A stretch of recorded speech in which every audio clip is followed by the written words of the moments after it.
Hey, what's up, everybody? Wyatt Hertz here, back with some more Homefront action from the OnLive game service. This time, looking at the map, we're playing Cul de Sac, one of the hardest maps to play effectively with a good KDR at the end, just simply because it is so compact. All that action just kind of gets compressed into a very small area.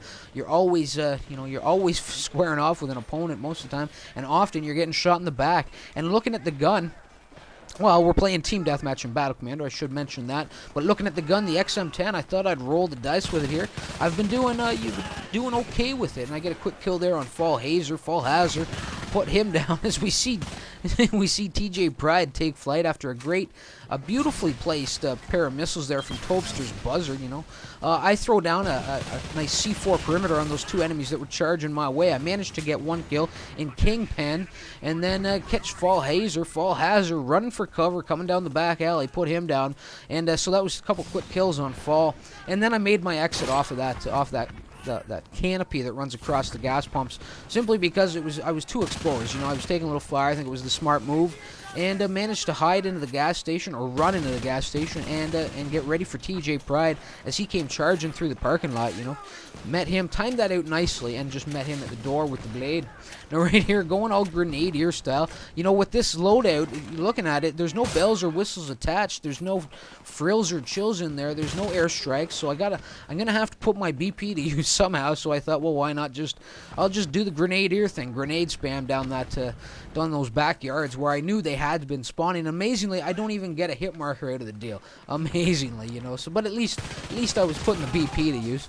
Now coming around here, and coming back to life after getting put down from Kingpin's blade, I get a nice headshot on Diddy Do, duck down, go prone, reload, and come back up, take Kevin out, put a couple shots into Nathaniel, and then go to the sidearm. Before I could finish him off, my teammate did the job for me.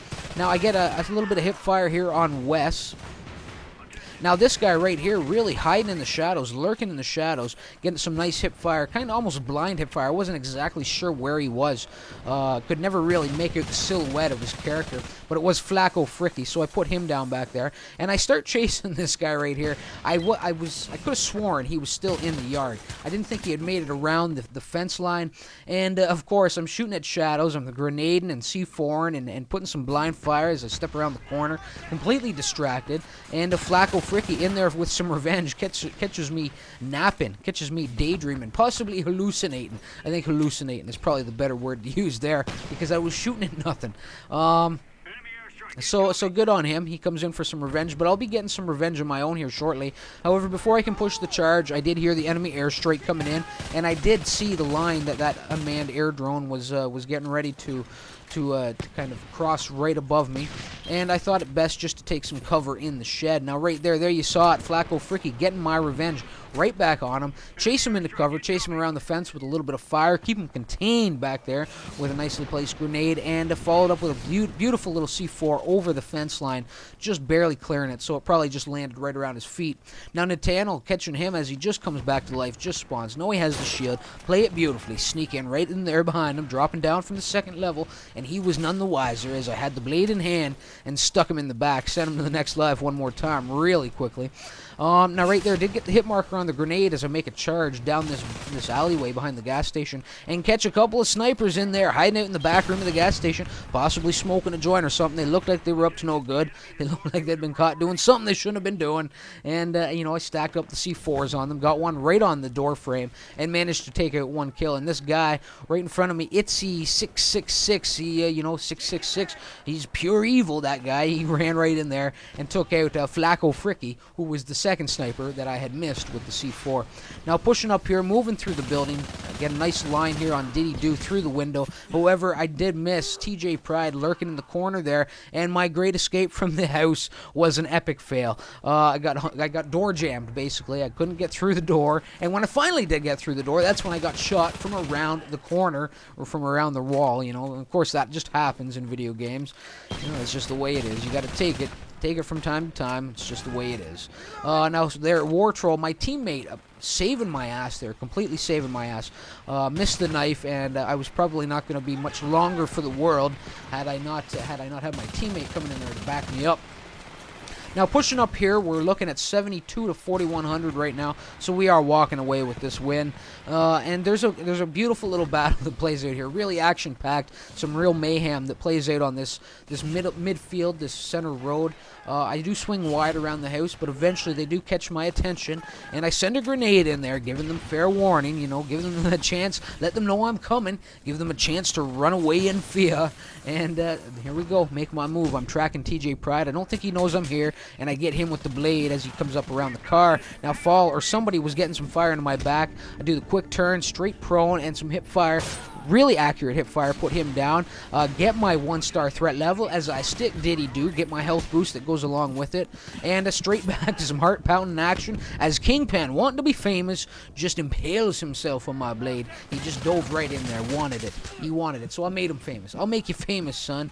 And there it is. Now a little exchange there. Fall Hazard putting some shots, some fire my way, follows it up with a grenade to try and keep me contained, and was circling in around wide, but I was on to you, sir, and I stuck him in the face, and then some beautiful fire through that burned out car's windows on K-Boy. I didn't think you could actually get any shots through there, but perhaps it's only from this side that you can do that. Now I did get one C4 kill there on Wes, almost blow myself up with the second one, and on that note I walk away. It's time to leave that area, and I did my damage and I survived to tell about it, you know. Now just some bad luck here, shooting at the wrong target, run into a war troll. You never like running into a goddamn war troll, especially when you don't have your war troll killing club, which I don't have right now. It's in the shop. So yeah, he put me down, and I think that is it. That's my last death. And match just winding down. Probably should have swapped out hits there at the end and dished down some airstrikes, bringing down the rain, the pain, but I'll settle for that final kill. I'll take it. On K-Boy is who I think it was. I'm not sure, though. For a 23-4, a really respectable round considering there was no airstrikes, you know, no vehicles, and it was Cul de Sac with the XM10, a difficult map and a difficult weapon. You know, at least personally for me, I don't have a lot of love for that gun. It's given me headaches in the past, so I was mighty proud of that, and really only bested that round by Blow Puppy with a 31-8. Pretty good numbers. Possibly a shotgun loadout, a shotgun run. Not sure though. I know that he uses it. It's in his loadout lineup, right? And he could have been using something else. Not really sure. I didn't see much of him. We didn't cross paths too often, despite the fact that we were two of the top 3 performers on the team. But so a 31-8 for him, a 23-4 for me. Going down one more, the Cool Man, 19-7, and right below him, Tobster with a beautiful 8-0. Love seeing that. Obviously, his buzzard run was ongoing and lasted the length of the game. Probably not one buzzard, but probably a handful of them or a couple. He must have had a great hiding spot, though, since nobody stumbled across him. Now, going over to the other side, there's that War Troll, still kicking, because I didn't have my club. 13-8, and Fall Hazard right below him.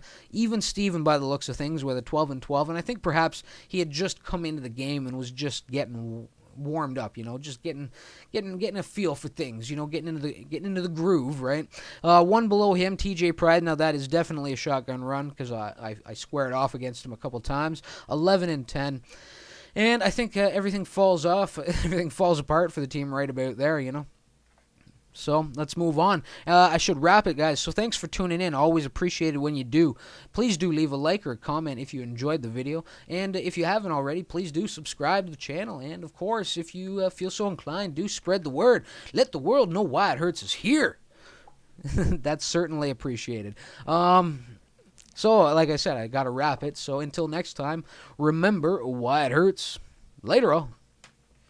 Hurts out.